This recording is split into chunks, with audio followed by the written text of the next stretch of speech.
We're joined now by the chairman of the Republican Party, Reince Priebus. Mr. Chairman, welcome back. Donald Trump is suddenly going into Minnesota and Michigan. Those are Democratic states, basically. What do you see there? Well, we see probably the same things that the Clinton campaign sees, and we go into these states with consumer data, voter data, and we go in with a 3,000-person sample. I'm sure they do similar things, and we're seeing a dead heat. In fact, we're seeing that all over the country. You're seeing it in Pennsylvania, seeing it in Colorado.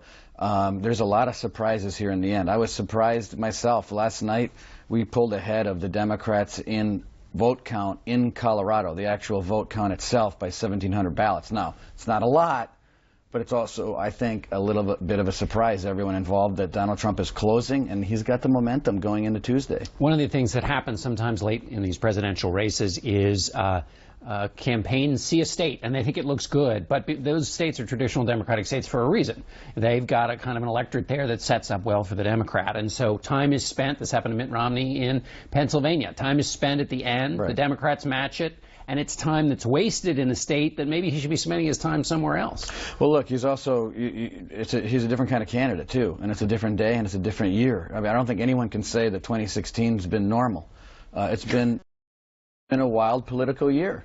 And we've got a candidate that appeals to a lot of voters that haven't engaged in a long time, and he actually appeals to a lot of folks in the Midwest. I'm from Wisconsin. I know what it's like to lose factories where I grew up, and that's the way people feel in Michigan, and he gives those people hope. And the other piece of this is that, you know, Hillary Clinton's got a heck of a bad narrative cooking up here for the last 10 days, and it's plaguing her campaign. Let me ask you, though, if Michigan and the Midwest was such a place that works well for Donald Trump, why not spend more time in Michigan and Minnesota? Why not a more concerted effort there than Nevada, Colorado, which are less likely for Trump? Let me just hit that point real quick, though. I mean, on the ground, in the operation, when it comes to get out the vote efforts, voter identification, absentee balloting, we have massive organizations in Michigan and Wisconsin, probably the two best political parties. Ohio's really good. Now I'm going to offend some state chairmen, but these are two very good. Wisconsin again. Yeah, they're very good operations that we've spent millions and millions of dollars in. You're also seeing it tightening in all the Senate races, and we believe that a Pennsylvania, a Michigan, a Wisconsin could quickly move on to our board. You mentioned Donald Trump's a different kind of candidate, appealing to different kinds of voters. He is also, from the early vote we can see in Nevada and Florida, he is also driving away the kinds of voters you were talked about attracting after the last 2012 election. Latino voters in Florida and Nevada seem to be coming out very heavily for Hillary Clinton. What do you make of that? Well, you don't know exactly how they're voting, but you can obviously look at the data and see that it's happening, that they're turning out. Do you think Donald Trump will do better with Latinos than Mitt Romney? I think he's going to do better than people think. I don't know what the total is going to be, but let's just look at the numbers real quick in Florida. In Florida today, we are 7,000 ballots down, but 4 years ago we were 104,000 ballots down. So all this stuff, there's great anecdotes. Everyone, not accusing you, but the Clinton campaign in particular can cherry pick all they want. We're ahead in early vote from where we were by a mile 4 years ago. Look at North Carolina. We're ahead by over 100,000 votes in North Carolina from where we were 4 years ago. We were down by 455,000 ballots 4 years ago. We won North Carolina. Let me ask you this before people get lost in the numbers on the question of the Latino vote. It used to be seen by a number of Republicans as something the party had to do to catch up with the future of the country as the Latino vote grows. Do you think that Donald Trump has helped or hurt that effort?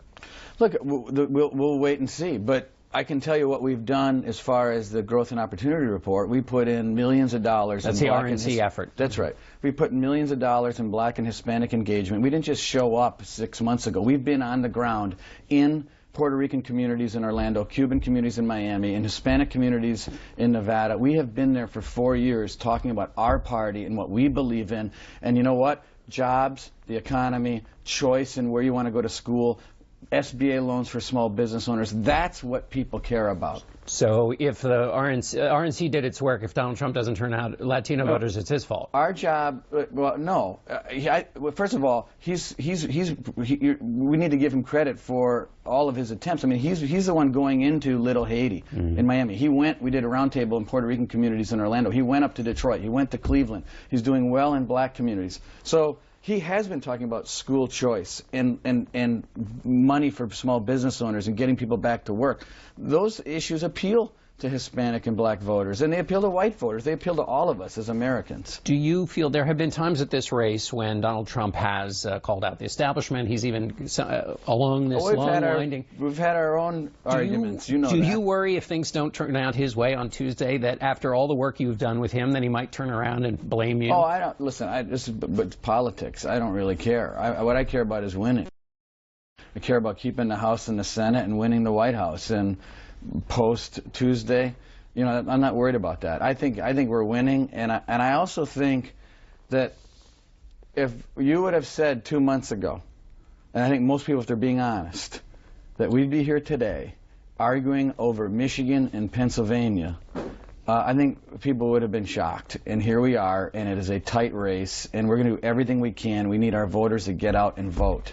Before we leave, okay, apparently we're out of time. We'll have to save this for after John, the election, thank you, Mr. sir. Chairman. Thanks so much.